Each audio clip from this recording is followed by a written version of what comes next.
Bus stop पर उठती गरम तेल की खुशबू, हल्की बारिश की बूंदें और भीड़ के शोर में एक अजीब सी खामोशी घुली हुई थी। और उसी खामोशी के बीच खड़ा था एक आदमी, राघव, जिसके हाथों में कढ़ाई थी, आंखों में थकान थी, लेकिन दिल में अब भी किसी का इंतजार था। उसे खुद भी नहीं पता था कि वो इंतजार कब आदत बन गया और आदत कब दर्द में बदल गई।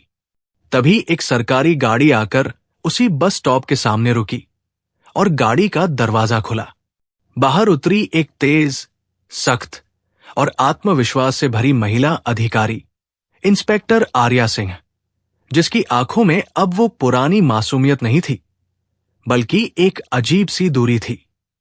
और जैसे ही उसकी नजर राघव पर पड़ी, समय जैसे ठहर गया। राघव के हाथ एक पल के लिए रुक गए। कढ़ाई में तलते समोसे जलने लगे, लेकिन उसे कुछ महसूस ही नहीं हुआ।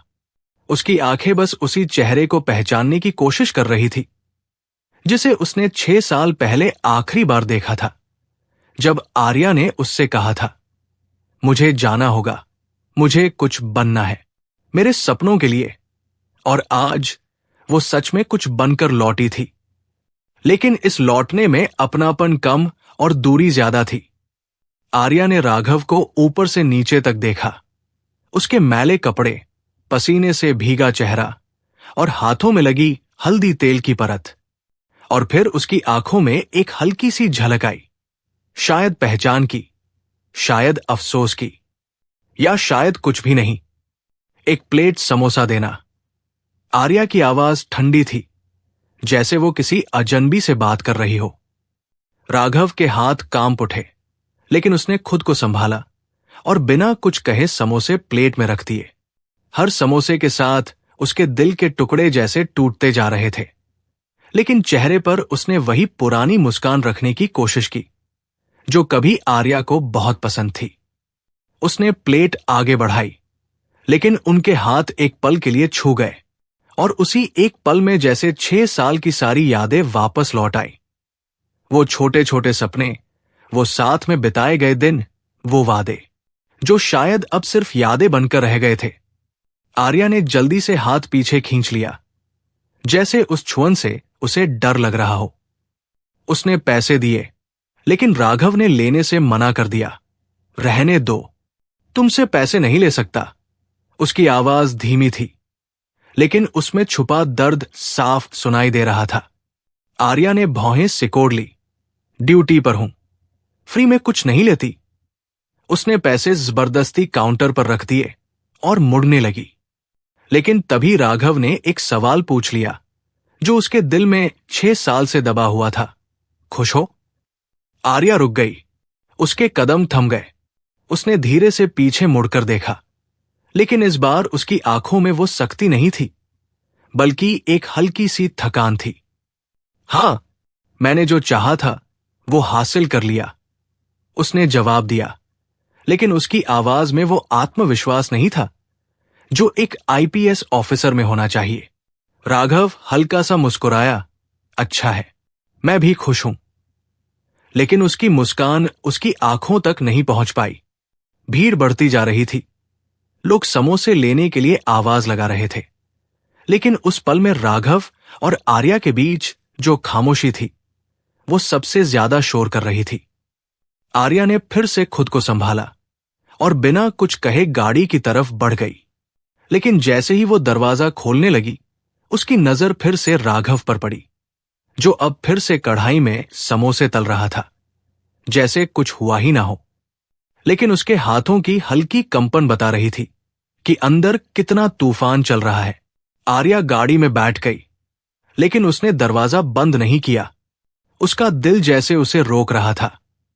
क्या सच में यही अंत है?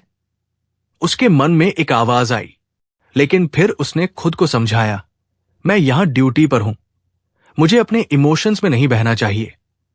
उसने गहरी सांस ली और दरवाजा बंद कर लिया। गाड़ी धीरे धीरे आगे बढ़ने लगी और राघव बस उसे जाते हुए देखता रहा, जैसे हर बार देखता था जब वो उसे अपने सपनों के लिए छोड़ कर गई थी। बारिश अब तेज हो चुकी थी और राघव के आंसू उसमें छुप गए। उसने आसमान की तरफ देखा और हल्के से कहा, तुम जीत गई आर्या, लेकिन मैं हार कर भी तुम्हें दुआ ही दूंगा। उसकी आवाज में कोई शिकायत नहीं थी, बस एक सच्चा प्यार था जो शायद अब भी कहीं जिंदा था। लेकिन कहानी यही खत्म नहीं होती, क्योंकि उस दिन के बाद आर्या के दिल में कुछ बदलने लगा था, कुछ ऐसा जिसे वो नजरअंदाज करना चाहती थी लेकिन कर नहीं पा रही थी। गाड़ी आगे बढ़ चुकी थी, लेकिन आर्या का मन वही बस स्टॉप पर अटक गया था, जैसे उसका कोई हिस्सा वही रह गया हो। बाहर बारिश तेज हो रही थी, वाइपर कांच पर लगातार चल रहे थे, लेकिन उसके अंदर जो धुंध छाई थी वो साफ होने का नाम ही नहीं ले रही थी। उसने आंखें बंद की और वही पल बार बार उसके सामने आने लगा। राघव के कांपते हाथ, उसकी टूटी हुई मुस्कान और वो एक छोटा सा सवाल, खुश हो? ये सवाल जैसे उसके दिल में कहीं गहरे चुभ गया था। मैडम, थाने पहुंच गए। ड्राइवर की आवाज ने उसे हकीकत में वापस खींचा। आर्या ने खुद को संभाला और सख्त चेहरा बनाकर गाड़ी से उतरी, जैसे कुछ हुआ ही ना हो। लेकिन उसके कदम भारी थे और दिल बेचैन। पूरे दिन उसने खुद को काम में डुबोकर रखने की कोशिश की। केस फाइल्स, पूछताछ, मीटिंग्स, सब कुछ किया, लेकिन हर खाली पल में वही चेहरा सामने आ जाता, वही इंसान जिसने कभी उसके सपनों के लिए खुद को पीछे कर लिया था। शाम होते होते उसकी बेचैनी और बढ़ गई। उसने अपनी केबिन की खिड़की से बाहर देखा। बारिश अब भी जारी थी और उसी बारिश में उसे वो दिन याद आ गया जब उसने राघव को छोड़ा था। 6 साल पहले, छोटा सा घर, टूटी हुई कुर्सी और बीच में बैठी आर्या, जिसकी आंखों में सपने थे, बहुत बड़े सपने। राघव, मुझे ये मौका मिला है दिल्ली जाकर तैयारी करने का। मैं आईपीएस बन सकती हूं। उसकी आवाज में उम्मीद थी। और सामने बैठा राघव, जो एक छोटे से दुकान में काम करता था, उसकी बात ध्यान से सुन रहा था। तो जाओ ना, किसने रोका है? राघव ने मुस्कुराते हुए कहा, लेकिन उसकी मुस्कान के पीछे छुपा डर साफ था। डर उसे खो देने का। लेकिन हमारे बारे में? आर्या ने हिचकिचाते हुए पूछा। राघव ने कुछ पल चुप रहकर उसकी आंखों में देखा और फिर धीरे से कहा, हमारा क्या है? अगर तुम सफल हो गई तो हमारा भविष्य और अच्छा होगा, और अगर नहीं भी हुई तो मैं तो यही हूं।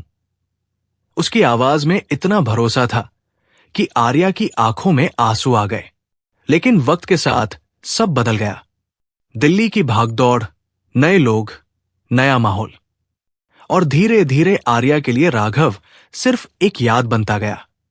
फोन कॉल्स कम हो गए, मैसेजेस सूख गए, और एक दिन उसने खुद ही दूरी बना ली, बिना कुछ कहे, बिना कुछ समझाए। बस आगे बढ़ गई, और आज वही राघव उसी जगह खड़ा था। लेकिन अब उसके हाथों में सपने नहीं, समोसे थे। आर्या की आंखों से एक आंसू निकलकर गाल पर गिरा। उसने जल्दी से उसे पोंछ लिया, जैसे खुद से ही छुपाना चाहती हो। मैंने सही किया, मुझे अपने करियर पर ध्यान देना था, उसने खुद को समझाया। लेकिन दिल मानने को तैयार नहीं था। अगले दिन सुबह आर्या फिर से उसी रास्ते से गुजर रही थी, और बिना सोचे समझे उसने ड्राइवर से कहा, गाड़ी रोकना। बस स्टॉप फिर वही था, भीड़ भी वही थी, और राघव भी। आज भी वही कढ़ाई, वही समोसे, लेकिन आज उसके चेहरे पर कल से भी ज्यादा थकान थी। शायद रात भर उसने ठीक से सोया नहीं था। आर्या धीरे धीरे उसकी तरफ बढ़ी, हर कदम जैसे उसे उसकी ही सच्चाई के करीब ले जा रहा था। राघव ने उसे आते देखा, और इस बार उसने नजरें नहीं चुराई, बस चुपचाप उसे देखता रहा। तुम रोज यही होते हो? आर्या ने धीमे से पूछा। हां, पिछले 5 साल से, राघव ने सीधा जवाब दिया। आर्या चौंक गई। 5 साल? हां, जब तुम गई थी उसके 1 साल बाद मैंने ये काम शुरू किया। उसने कढ़ाई में समोसे पलटते हुए कहा। जैसे वो कोई बड़ी बात ही ना हो। आर्या के दिल में जैसे कुछ टूट गया। तुम कुछ और भी कर सकते थे। राघव हल्का सा हंसा। कोशिश की थी, लेकिन हर जगह एक ही सवाल मिलता था, कितनी पढ़ाई की है? और मेरे पास उस सवाल का कोई अच्छा जवाब नहीं था। उसकी हंसी में दर्द था जो वो छुपा नहीं पा रहा था। कुछ पल के लिए दोनों के बीच फिर वही खामोशी छा गई। लेकिन इस बार उस खामोशी में एक सवाल था, क्या अब भी कुछ बचा है? तुमने कभी मुझे ढूंढने की कोशिश नहीं की? राघव ने अचानक पूछा। आर्या चुप हो गई। उसके पास इस सवाल का कोई जवाब नहीं था, क्योंकि सच यही था, उसने कोशिश नहीं की थी। मैंने की थी। राघव ने धीरे से कहा। पहले साल हर महीने तुम्हें फोन करता था, फिर हर हफ्ते, फिर हर दिन, लेकिन हर बार नंबर स्विच ऑफ या कोई जवाब नहीं। उसकी आवाज भर्रा गई। फिर समझ गया कि शायद तुम आगे बढ़ गई हो। आर्या की आंखें झुक गई। उसके पास अब भी कोई जवाब नहीं था, सिर्फ पछतावा था। बारिश फिर से शुरू हो गई थी, और इस बार वो दोनों उस बारिश में खड़े थे, भीगते हुए, जैसे अपने अपने गुनाह धोने की कोशिश कर रहे हों। लेकिन कहानी अभी और गहरी होने वाली थी, क्योंकि जो सच अब सामने आने वाला था वो दोनों की जिंदगी बदलने वाला था। बारिश अब तेज हो चुकी थी, और आसमान जैसे अपने सारे राज एक साथ जमीन पर बरसा देना चाहता था। लेकिन उस बस स्टॉप के नीचे खड़े राघव और आर्या के दिलों में जो तूफान चल रहा था, वो इस बारिश से कहीं ज्यादा भारी था। दोनों खामोश थे, लेकिन उनकी खामोशी में इतने सवाल थे कि अगर वो बोल पड़ते तो शायद सब कुछ बदल जाता। आर्या ने धीरे से कहा, राघव, अगर मैं कहूं कि मुझे अफसोस है, तो क्या कुछ बदल जाएगा? उसकी आवाज में पहली बार वो सख्ती नहीं थी, बल्कि एक टूटन थी। राघव कुछ पल चुप रहा। उसने कढ़ाई की आंच धीमी की और उसकी तरफ देखा। अफसोस से वक्त वापस नहीं आता, आर्या, और ना ही वो भरोसा जो एक बार टूट जाए। उसकी बात सीधी थी, लेकिन उसमें कोई गुस्सा नहीं था, बस सच्चाई थी। आर्या की आंखों में आंसू भर आए। मैंने तुम्हें जानबूझकर नहीं छोड़ा था। बस मैं अपने सपनों में इतनी खो गई थी कि पीछे मुड़कर देखना ही भूल गई। राघव हल्का सा मुस्कुराया, और मैं यही खड़ा रहा, उसी जगह, तुम्हारा इंतजार करता हुआ। यह सुनकर आर्या का दिल जैसे चीर गया। उसने पहली बार महसूस किया कि सफलता पाने की दौड़ में उसने क्या खो दिया। एक ऐसा इंसान जिसने बिना किसी शर्त के उसे चाहा था। तुमने शादी क्यों नहीं की? आर्या ने हिम्मत करके पूछा। राघव ने गहरी सांस ली। किससे करता? जिसे दिल दिया था वो तो कभी लौटी ही नहीं। आर्या अब खुद को संभाल नहीं पाई। उसके आंसू बारिश में मिलकर बहने लगे। राघव, क्या अब भी कुछ बचा है? ये सवाल हवा में जैसे ठहर गया। राघव ने उसकी आंखों में देखा, वही आंखें जिनमें कभी उसने अपना पूरा भविष्य देखा था, लेकिन अब उनमें पछतावा था और एक उम्मीद भी। पता नहीं, राघव ने धीरे से कहा। शायद है, शायद नहीं, लेकिन एक बात जरूर है, अब जो भी होगा सच के साथ होगा, बिना किसी झूठ, बिना किसी अधूरे वादे के। उसी वक्त अचानक एक लड़का भागते हुए आया। भैया, भैया, जल्दी चलो, चाची की तबीयत बहुत खराब है। राघव घबरा गया। क्या हुआ मां को? सांस नहीं ले पा रही है, लड़के ने हांफते हुए कहा।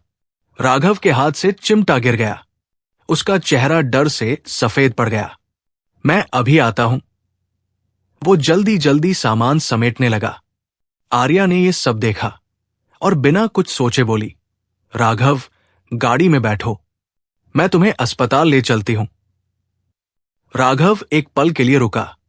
उसने आर्या की तरफ देखा, जैसे सोच रहा हो क्या उसे फिर से उस पर भरोसा करना चाहिए। लेकिन वक्त कम था। उसने कुछ नहीं कहा और गाड़ी में बैठ गया। गाड़ी तेजी से अस्पताल की तरफ दौड़ने लगी। रास्ते भर राघव चुप था, लेकिन उसके हाथ कांप रहे थे। आर्या ने पहली बार उसे इतना कमजोर देखा। अस्पताल पहुंचते ही डॉक्टरों ने उसकी मां को अंदर ले लिया। बाहर बैठा राघव बेचैनी से इधर उधर देख रहा था। उन्हें कुछ नहीं होगा ना? उसने धीरे से पूछा। आर्या ने उसके कंधे पर हाथ रखा। कुछ नहीं होगा, मैं हूं ना।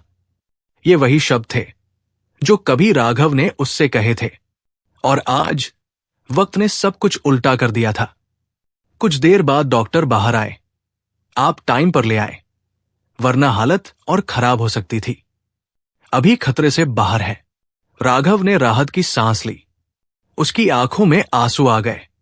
उसने पहली बार आर्या की तरफ देखा। Thank you. आर्या ने सिर हिलाया। थैंक यू मत कहो, शायद ये मेरा फर्ज था। राघव ने धीरे से कहा। फर्ज या कुछ और? आर्या चुप हो गई, क्योंकि इस सवाल का जवाब उसके पास भी नहीं था। उस रात अस्पताल के बाहर बैठे बैठे दोनों ने बहुत कुछ सोचा, बहुत कुछ महसूस किया, और शायद पहली बार दोनों ने अपने दिल की आवाज को साफ साफ सुना। लेकिन असली फैसला अभी बाकी था, क्योंकि जिंदगी उन्हें एक और मोड़ देने वाली थी, जहां उन्हें तय करना था, क्या वो फिर से साथ चलेंगे या हमेशा के लिए अलग हो जाएंगे। रात गहरी हो चुकी थी। अस्पताल के कॉरिडोर में हल्की हल्की रोशनी थी, और दीवारों पर पड़ती परछाइयां जैसे दोनों के दिल के अंदर चल रही उलझनों को दिखा रही थी। राघव बेंच पर बैठा था, सिर झुकाए, और आर्या उसके पास खड़ी थी। लेकिन दोनों के बीच की दूरी अब भी वैसी ही थी, कुछ कदमों की, लेकिन एहसासों में जैसे सालों की। डॉक्टर ने आकर बताया कि राघव की मां अब ठीक है और सुबह तक उन्हें वार्ड में शिफ्ट कर दिया जाएगा। ये सुनते ही राघव की आंखों में राहत तो आई, लेकिन साथ ही एक थकान भी उतर आई, जैसे वो पिछले 6 सालों का बोझ एक साथ उतारना चाहता हो।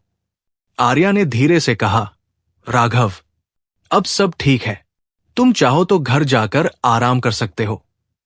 राघव ने सिर उठाया। उसकी आंखों में एक अजीब सी शांति थी। घर? वो हल्का सा मुस्कुराया। घर तो तब था जब कोई मेरा इंतजार करता था। अब तो बस एक जगह है जहां मैं सो जाता हूं। ये सुनकर आर्या का दिल फिर से टूट गया। उसने हिम्मत जुटाई और इस बार बिना रुके बोल पड़ी, राघव, मैंने बहुत बड़ी गलती की। मैंने तुम्हें अकेला छोड़ दिया, तुम्हारे प्यार को हल्के में लिया। लेकिन आज मुझे समझ आ रहा है कि असली जीत क्या होती है। आईपीएस बन जाना मेरी जीत नहीं थी। असली जीत तो वो होती अगर मैं तुम्हारे साथ होती। उसकी आवाज कांप रही थी, लेकिन हर शब्द दिल से निकल रहा था। राघव कुछ पल तक उसे देखता रहा, फिर धीरे से बोला, आर्या, तुम्हारी गलती थी, लेकिन सिर्फ तुम्हारी नहीं, मेरी भी थी। आर्या चौंकी। तुम्हारी? हां। राघव ने गहरी सांस ली। मैंने तुम्हें इतना आसान बना दिया कि तुम्हें लगा मैं कहीं नहीं जाऊंगा, मैं हमेशा यही रहूंगा, और शायद इसलिए तुम बेफिक्र होकर आगे बढ़ गई।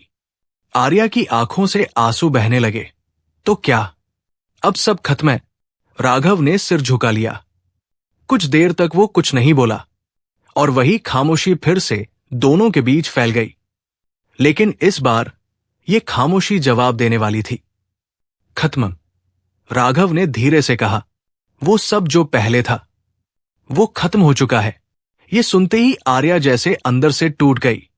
लेकिन इससे पहले कि वो कुछ और सोच पाती, राघव ने आगे कहा, लेकिन इसका मतलब ये नहीं कि कुछ नया शुरू नहीं हो सकता। आर्या ने हैरानी से उसकी तरफ देखा। इस बार अगर हम साथ चले, राघव ने उसकी आंखों में देखते हुए कहा, तो बिना किसी वादे के नहीं, बिना किसी डर के नहीं, बल्कि बराबरी के साथ, जहां तुम अपने सपनों के साथ रहो और मैं अपनी इज्जत के साथ। आर्या की सांस जैसे रुक गई। ये वही मौका था जिसका उसे शायद अंदाजा भी नहीं था कि उसे फिर से मिलेगा। मैं तैयार हूं, उसने बिना एक पल गवाए कहा। इस बार मैं ना तुम्हें छोड़ूंगी, ना खुद को खोने दूंगी। राघव ने पहली बार हल्की सी सच्ची मुस्कान दी। सुबह की पहली किरण अस्पताल की खिड़की से अंदर आई, जैसे एक नई शुरुआत का संकेत दे रही हो। कुछ महीनों बाद वही बस स्टॉप, वही जगह, लेकिन अब वहां सिर्फ एक समोसे का ठेला नहीं था, बल्कि एक छोटी सी साफ सुथरी दुकान थी, राघव फूड कॉर्नर। और उसके बगल में खड़ी थी आर्या, अपनी यूनिफॉर्म में। लेकिन इस बार उसके चेहरे पर सख्ती नहीं, बल्कि सुकून था। राघव अब भी समोसे बना रहा था, लेकिन उसके चेहरे पर अब थकान नहीं, बल्कि गर्व था। और सबसे बड़ी बात, अब वो अकेला नहीं था।